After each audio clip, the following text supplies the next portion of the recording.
Hello. In this video, I will show you some technical information about Portfolio Slicer.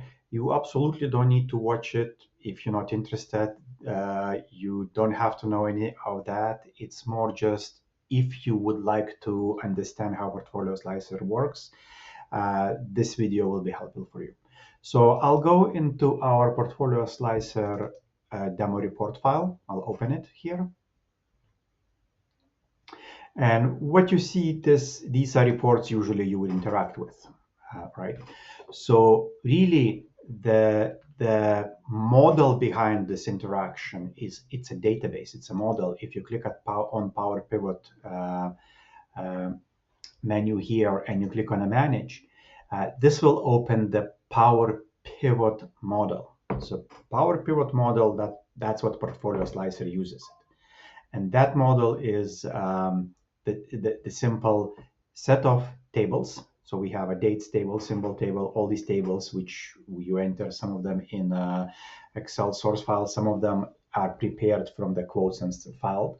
So if you look at the symbols table, it's familiar. Whatever you provided there, this is what we do. But there are uh, some calculated fields there as well. For example, dates, we create this with this table by script, and really it's just one column date. Now year, it's quarter, and so on is additional calculations what we do. So all these tables, this is what makes the Portfolio Slicer model. You can look at this, it's kind of in a graphical representation. So this is what model looks like.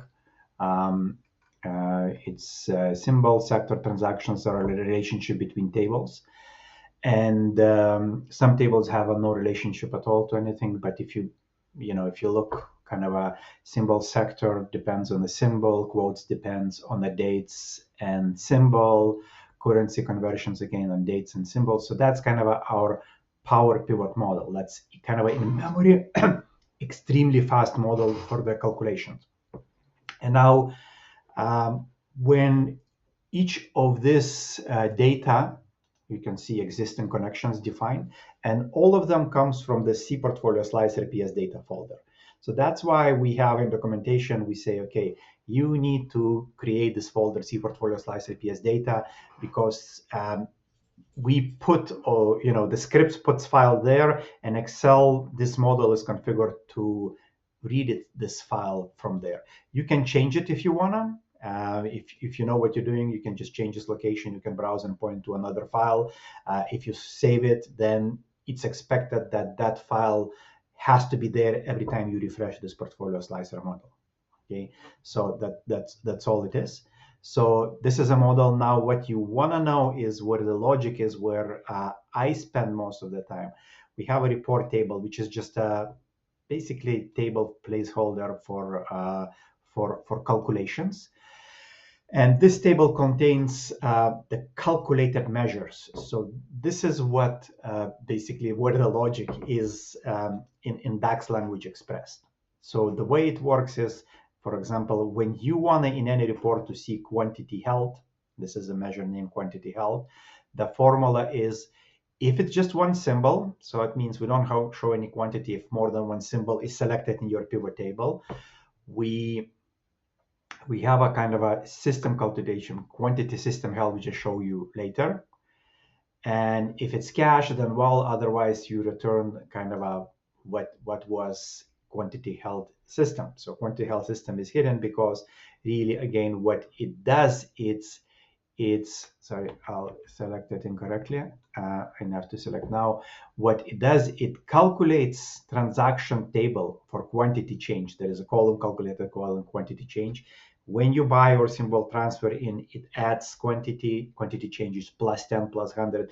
When you sell or something, quantity goes minus change. So we go from the blank date, that means from the very start of portfolio to the current reported date, and we just sum this quantity. So anytime you want to see somewhere how much symbol you have, this formula kicks in and it calculates from the start of the from transaction table, from the start of the transactions till the moment you want to see, right? Now it's more complicated because anytime you want to see how much your portfolio is worth at the table, we go for every symbol, we calculate how much it had at that point in time. Then we go and look up symbol price, which goes into quotes, and then you might convert it, depending on the currency you selected. And then calculates basically what is a quote, what's the latest quote for it, and based on that we know what is the symbol price. So some of these formulas are very complicated, some of them are very simple. We multiply it by something. Some like profit formulas becomes more complicated. We have a article, I have a like page where it explains how it is done.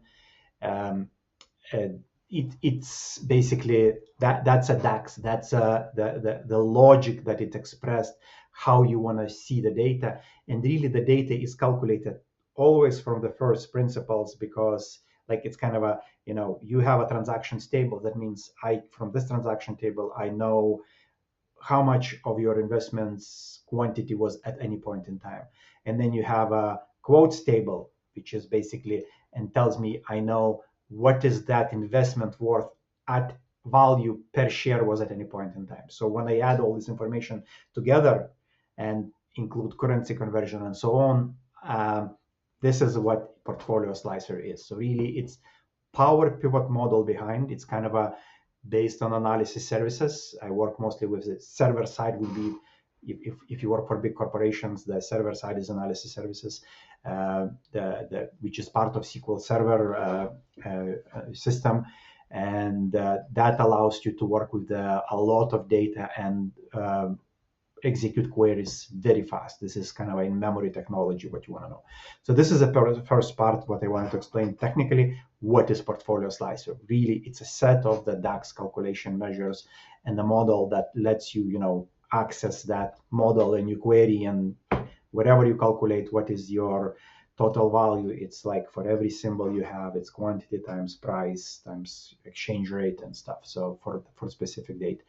And sometimes, like in this report, it's yearly. They show what was the value at the end of each year. This shows the latest value and so on. And the same way we extract from transactions for example, what are the dividends paid, in each day or each month, whatever you selected, and so on. So this is Portfolio Slicer logic in the reports. So, and now let's go a little bit Portfolio Slicer PS data. So this is the files that are required for Portfolio Slicer to work, and the scripts create them. So they extract data from the quotes, from the currency exchange, and from the Excel source file, and create the X files. I'll open one file in Notepad very quickly. So this is how symbol looks, right? I'll do the without word wrap, so So the very first line is a header always in this table. The second line is basically the symbol information, and symbol name, currency, management expense ratio, allocation, and so on and so forth.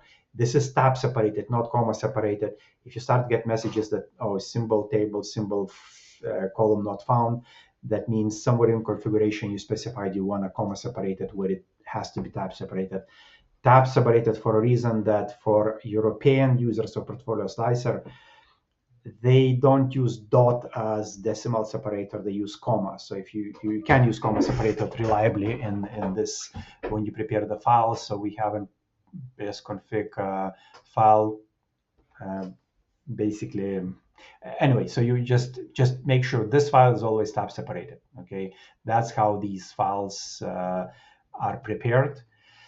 And one more thing, let's look at how Portfolio Slicer, we can go Portfolio Slicer, stores the data locally.